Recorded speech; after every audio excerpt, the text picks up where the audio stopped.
자, 125번 문제 먼저 풀어주세요. 네, 좋습니다. 자, 같이 한번 보죠. 자, 보기를 보니까요, ABCD가 접속사를 선택하는 문제고요.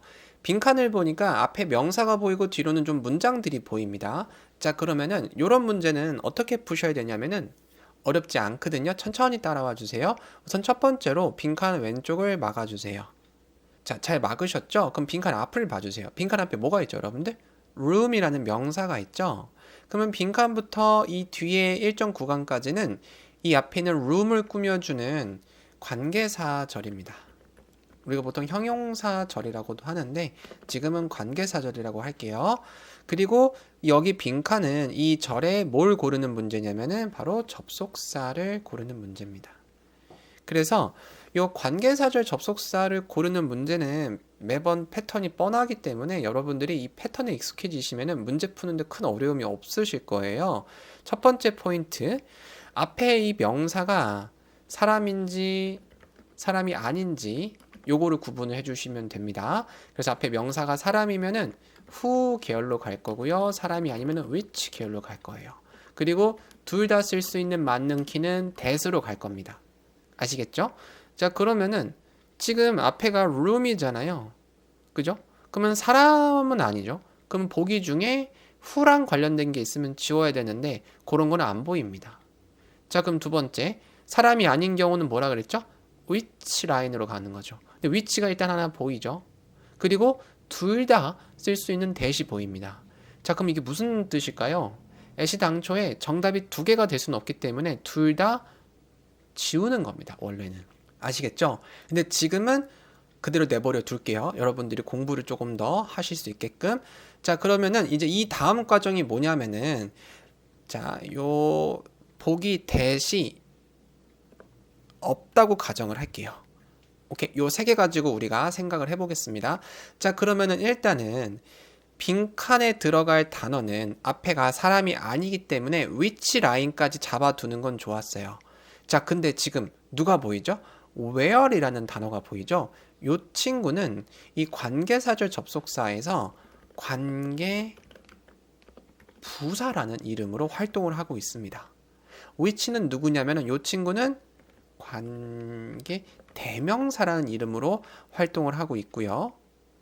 자, 그러면 이 관계부사랑 관계대명사를 어떻게 우리가 구분해서 보기를 지워야 되냐면은 지금부터는 이 빈칸 뒤를 봐주셔야 되는데 빈칸 뒤에 관계사절이 만드는 영역이 The final presentation will be held 여기까지예요. 왜냐하면은 이 뒤에는 문장의 진짜 동사인 has been reserved가 나와 있기 때문이죠. 이해되셨나요? 자, 그러면 요 뒤에 문장 구성 요소를 봤을 때 이 뒤에서 the final presentation 최종 발표가 will be held 열리게 될 이렇게 해석이 되죠. 그러면 이 뒤에 문장 구성 요소는 어떻게 구성이 되어 있는 거냐면은 빠트림 없이 깔끔하게 문장이 다 만들어진 상황입니다. 그래서 우리가 이거를 뭐라고 얘기하냐면은 완전한 문장이라 그래요. 뭐라 그런다고요? 완전한 문장. 그래서 완전한 문장일 때는 관계 대명사랑 관계 부사가 이렇게 보기에 있을 때 완전한 문장일 때 여기 들어갈 품사는 관계 부사입니다. 그러면은 관계 부사가 누구라 그랬죠? 바로 where이라 그랬죠. 그죠? 그래서 정답은 누구? where이 됩니다. 이해되셨나요? 보기 C는 이렇게 관계사절 문제 풀 때는 신경을 안 쓰셔도 됩니다. what은. 아시겠죠? 그래서 정답은 B. 자, 다시 한번 프로세스를 정리해 드릴게요. 문법 용어들이 조금 많이 나와가지고 어려울 수도 있는데 문제 푸는 과정은 그렇게 어렵지가 않으니까 다시 한번 사고 과정을 말씀드리겠습니다. ABCD가 관계사절 접속사를 물어보는 문제입니다. 그죠? 여기는 한 번에 갈게요, 지금. 그래서 빈칸 앞을 가로를 막고 빈칸 앞에 명사가 있는지를 확인을 해야 된다. 그래서 명사가 사람이면은 who 라인으로 가는 거고 사람이 아닌 경우는 which 라인으로 가는 거다. 그리고 둘 다 되는 경우는 대시 있는데 이건 따로 말씀 안 드릴게요. 자, 근데 지금 앞에 room은 사람이 아니니까 which 라인으로 가야 된다. 근데 얘는 바로 정답을 찍으면 안 된다. 왜냐? 관계 부사라는 게 여기 하나 더 있기 때문에. 그럼 관계 대명사랑 관계 부사를 구분하는 기준은 빈칸 뒤를 봐야 된다. 그래서 빈칸 뒤의 영역이 will be held까지고 이 빈칸 뒤로 문장의 구성 요소들을 확인을 해야 되는데 구성 요소들을 확인하는 이유는 이 빈칸 뒤의 문장이 완전한 문장인지 불완전한 문장인지를 구분하기 위해서다. 그래서 완전한 문장일 때는 우리가 관계 부사를 선택해 줘야 되고 불완전한 문장일 때는 관계 대명사를 선택을 해줘야 된다. 근데 이 문장은 최종 발표가 어떻게 열릴 것이다. 완전한 문장 구성이기 때문에 관계 부사 누구? be, where를 찍어야 되더라. 됐나요? 그래서 지금 이 프로세스를 여러분들이 천천히 입으로 따라 해보시길 바랍니다. 자, 126번 먼저 풀어주세요. 네, 좋습니다. 자, 보기를 보니까요. 전치사 해석 문제 같은데요. 우리 보기 좀 정리를 가볍게 하고 갈까요? 자, during은 잘 알고 계시죠? 뒤에 기간이 나오죠. 뭐뭐 하는 동안에. 그리고 toward는 뭐뭐를 향해. 그리고 once는 접속사로 쓰일 때는 일단 뭐뭐 하면이고 그리고 부사로 쓰면은 여러분들이 잘 알고 계시는 한 번. 그러니까 지금 C는 전치사가 기능이 없죠. 그리고 D 얘는 전치사죠. 얘는 뭐뭐 옆에 이렇게 돼 있습니다. 그러니까 A, B, D는 전치사고 C는 접속사랑 부사예요. 자, 그러면 빈칸 앞뒤를 보면서 일단은 보기 C가 정답인지 아닌지를 구분하면 좋겠습니다. 자, 빈칸을 보니까요. 앞에는 structure라는 명사가 나오고요. 그죠? 이렇게. 그리고 빈칸 뒤는 the last decade, 지난 10년 동안이라는 명사편이 나왔습니다. 그럼 이 자리에 들어갈 품사는 전치사죠. 왜냐? 이 뒤에 as라는 접속사가 나와서 주어 동사를 또 받아주고 있기 때문에 지금 빈칸은요. 이렇게 생긴 친구거든요. 여기까지. 그럼 뒤에 이제 명사로 만들어진 거를 집어넣어줘야 되기 때문에 전치사를 쓰셔야 됩니다. 그래서 보기 C는 지워지고요. 그러면은 남아있는 A, B, D 중에서 해석을 해야겠죠. 근데 뒤에가 지금 지난 10년 기간이 나왔으니까 기간 앞에 쓰는 누구? 동안에. 이렇게 가셔야겠죠. 자, 그러면은 문제는 이렇게 바로 정답을 고를 수가 있는데 문장 자체가 굉장히 길고 뭔가 복잡해 보이죠? 우리 전체 문장 같이 한번 해석을 해볼게요. The manufacturing firm, 그 제조업체는 has experienced, 경험해왔다 혹은 겪어왔다. 뭐를 겪어왔냐면은 several, 몇몇의 혹은 뭐 여러 개의 significant, 중요한 changes, 변화들을 in, 어디에 있어서 its executive management structure, 어디에 변화를 겪은 거냐면 executive, 고위 경영진 구조의 변화를 겪었다. 그 다음에 우리가 정답을 골랐던 during the last decade, 지난 10년 동안 겪어왔다. 그런 다음에 접속사 as가 나오죠. 접속사 as는 여러분들이 문장을 읽으면서 맥락에 맞춰서 해석을 해주면 되는 접속사입니다. 그래서 얘는 접속사로 출제를 좀 잘 안 하는 편이에요. 뜻이 하나가 아니고 그냥 맥락에 맞춰서 부드럽게 해석해주면 되기 때문에 그래서 주로 보통 뭐뭐로써 이렇게 전치사로 출제를 많이 하죠. 어쨌든 뒤에 내용을 보겠습니다. 이때 it은 뭐겠어요? 회사겠죠. 회사가 expanded into, 무슨 의미예요? 확장했다. 이 표현을 암기해 주셔야 돼요. expand into 요거 암기해 주세요. 어디로 확장하다? international market, 국제시장으로. 그러니까 회사가 국제시장으로 확장하는 과정에서 이 정도로 해석해 주고요. 우리가 as를 과정에서. 됐나요? 그럼 전체 문장 다시 한번 의미를 맞춰보면은 제조업체가 굉장히 중요한 변화를 겪어왔어요.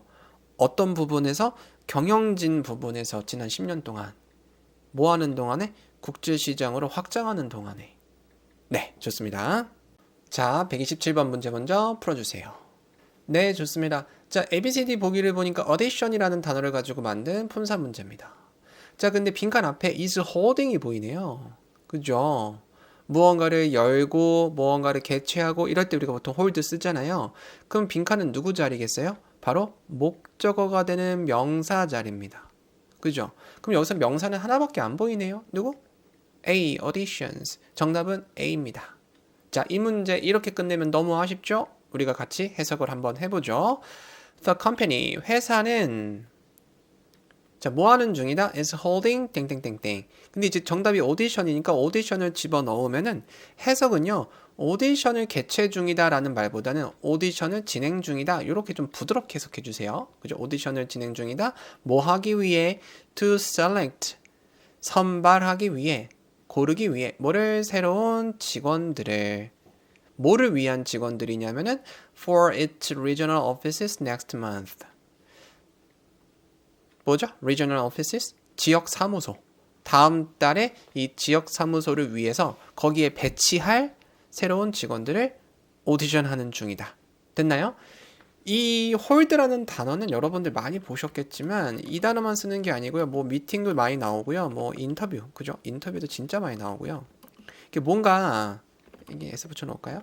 홀드는 항상 뭔가 뒤에 이렇게 행사랑 관련된 명사가 정말 많이 등장한다는 거 토익 단골이니까 이거 꼭 알아두시고요.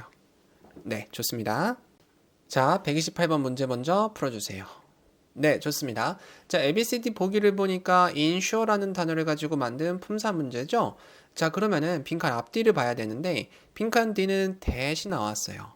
일단 기본적으로 insure라는 단어 자체가 무엇을 보장하다 이렇게 쓰이는 뉘앙스의 단어라서 뒤에 뭘 보장하는지를 보통 이렇게 대절을 많이 씁니다. 이 뒤에 내용을 보장하기 때문에. 그래서 이 대시 나온 거는 굉장히 자연스럽고요. 중요한 거는 이 앞에 구조를 봐야겠죠. 앞에서 여러분들이 가장 먼저 하셔야 되는 게 이 문장의 주어랑 동사를 먼저 찾으셔야 돼요.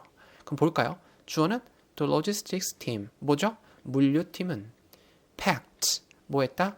포장했다. 뭐를? the equipment. 그 장비를 어떻게? carefully. 조심스럽게. 그럼 벌써 앞에 동사 보이죠? 그러면은 빈칸은 동사가 추가되는 자리예요. 추가. 이해되셨나요? 그래서 이렇게 동사가 추가될 때 여러분들이 가장 먼저 고려하시면 좋은 품사는 바로 투부정사입니다. 어딨죠? D. 됐나요? 그래서 보통 이런 경우는 우리가 보통 뭐뭐 하기 위해라고 해석을 해주고요. 자, 그러면은 해석을 해보면은 다시 물류팀은 그 장비를 조심스럽게 포장했다. 뭐 하기 위해? 보장하기 위해, 확실히 하기 위해. 그럼 그 뒤에 내용을 보면은 that it would arrive. 그것이 도착하기를 at the site. 현장에. 현장. without any damage. 손상 없이. 그러니까 장비가 현장에 손상 없이 도착하는 것을 보장하기 위해서 조심스럽게 패키징, 포장을 했다. 이런 문장이 되겠네요. 자, 129번 문제 먼저 풀어주세요. 자, 129번은요, 여러분들 ABCD가 다 동사로 구성되어 있고요. 그죠? 동사랑 관련된 문제입니다. 자, 그러면은 우선 the company가 주어니까 스위치부터 우리가 확인을 해볼게요. 스위치. 과거 완료인데 과거 완료는 스위치가 필요가 없죠. 통과. 그리고 B, revised. 역시 과거 시제 통과. C, 현재 시제니까 민감하게 봐야 되는데 이 S가 있으니까 생존. D, 현재 완료 역시 민감하게 봐야 되는데 앞에 S가 있으니까 생존. 자, 그리고 지금 우리가 첫 번째로 스위치를 봤죠. 스위치는 전원 통과. 두 번째는 태. 우리가 능동, 수동을 말하는데 지금 ABCD가 전부 다 능동이에요. 다 이렇게 진행 방향대로 해석을 하는 능동이기 때문에 태도 역시 생존입니다. 그러면은 이제 세 번째가 뭐냐면은 시제입니다. 시제. 시제는 항상 단서를 찾아야 되는데 같이 한번 찾아보죠. 자, 첫 번째 문장 long before 보이시죠? 이 long before는 그냥 전에가 아니고 한참 전에거든요. 그래서 우리는 뭐 훨씬 이전에 이렇게 해놓을까요? 훨씬 이전에 뭐 훨씬 이전에 the new policy 새로운 정책이 officially began 과거 시제죠. 얘가 과거 시제입니다. 지금. 그러니까 새로운 정책이 officially 공식적으로 시행되기 훨씬 이전에 그죠? 그 다음에 주어 회사 the company 회사는 뭐 했었다? 이 중에서 하나죠. 얘가 뭐 개정하다니까 개정과 관련된 표현을 넣어야 되겠죠? 그리고 뒤에는 its internal procedures 뭐죠? 내부 절차를 그럼 뒤에 읽기 전에 정답을 먼저 고르고 가죠. 일단은 revise는 여러분들 무언가를 개정하다 수정하다죠. 그죠? 근데 중요한 거는 우리가 지금 시제랑 관련된 걸 맞춰야 돼요. 자, 그래서 이렇게 시간의 그래프가 있고 여기 가운데를 현재 시제라고 가정을 하면 지금 하고자 하는 말이 뭐냐면은 새로운 정책이 공식적으로 시작되기 훨씬 이전에 주어가 동사했다. 이렇게 가야 되거든요. 그러면 여기는 지금 요 앞에 문장 요거 새로운 정책이 시작된 시점 그거를 우리가 1번이라고 할게요. 1번 여기고 이 1번 상황이 새로운 정책이 시작된 거. 근데 그거보다 훨씬 이전에니까 이 과거 시제보다 더 먼저 일어난 과거죠. 더 먼저 일어난 과거.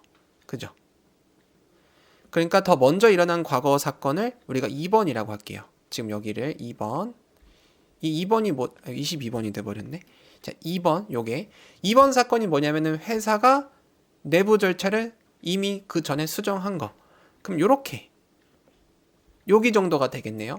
자, 그러면은 영어에서는 과거에 두 사건이 먼저 일어난 거를 표현하기 위해서 똑같은 과거 시제를 쓰는 게 아니고 과거 시제를 먼저 보여주고 지금처럼 그거보다 먼저 일어난 과거를 나타낼 때는 바로 과거 완료인 had pp를 씁니다. 그러니까 이 친구는 과거보다 먼저 일어난 일, 요거를 말해주기 위해서 태어난 친구예요. 그러면 129번은 정답이 누가 되는 거죠? A가 되는 거죠. 그래서 여러분들이 문제 푸실 때 요런 문제 패턴을 많이 보게 되실 텐데 많이 출제하는 패턴이 before가 보이고요. long은 있을 때도 있고 없을 때도 있어요. before가 보이고 그 뒤에가 이제 문장이 나올 거예요. 근데 그 문장의 동사의 시제가 지금처럼 과거 시제가 나오면은 그 나머지 문장의 빈칸을 많이 뚫거든요. 아시겠나요? 그럼 그때는 이 뒤에 주어가 나오고 이 뒤에 동사는 이렇게 과거 완료를 선택해 주시면 됩니다. 아시겠죠? 자, 130번 문제 먼저 풀어주세요. 네, 좋습니다. 보기 ABCD를 보니까 품사가 조금 섞여 있는데 요거부터 정리하고 갈게요, 여러분들. 일단은 when은 접속사죠. 뭐뭐 할 때. 그리고 during은 전치사 뭐뭐 하는 동안에 잘 알고 계실 거고요. 그 다음에 C, because of는 전치사 뭐뭐 때문에. 그리고 D, despite는 뭐뭐임에도 불구하고라는 전치사입니다. 자, 그러면은 일단은 빈칸 왼쪽을 가로를 막고요. 뒤에 구성 요소를 보죠.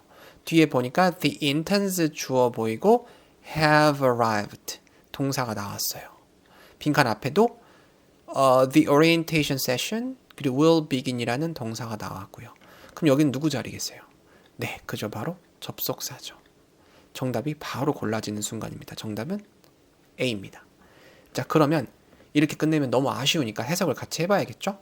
자, 같이 해보죠. The orientation session 그 orientation session은 will begin 시작할 것이다. When 뭐 할 때? 인턴들이 도착할 때 어디에? At the main office 본사에. 그러니까 인턴들이 본사에 도착할 때 그때 OT가 시작이 될 거다. 그래서 정답은 누구? A가 됩니다. 자, 마무리해 드리겠습니다. 요즘에 혼자 토익 공부하는 분들 정말 많습니다. 독학도 좋지만 기초가 부족한 상태에서 잘못된 방법으로 매달리면 결국에는 400점, 500점대에서 멈추게 되거든요. 열심히는 하는데 점수가 그대로라면 지금은 강의를 더 들을 때가 아닙니다. 지금 여러분들에게 가장 필요한 건 내 상태에 대한 정확한 진단이거든요. 제가 YBM 현장과 온라인에서 분석한 수천 명의 데이터를 바탕으로 여러분들의 진짜 문제점을 짚어드리고 맞춤형 로드맵을 그려드릴게요. 다만 제가 모든 데이터를 직접 분석하고 로드맵을 드려야 돼서 정말로 점수를 올리고 싶은 분들만 신청해 주셨으면 좋겠습니다. 이게 아래 고정 댓글에 있는 진단선 딱 1분이면 되거든요. 그래서 이 짧은 투자가 여러분들의 토익 공부 방향을 통째로 바꿀 겁니다. 여러분들의 점수 반드시 바꿔드리겠습니다. 토익 기초연구소 영준쌤이었습니다.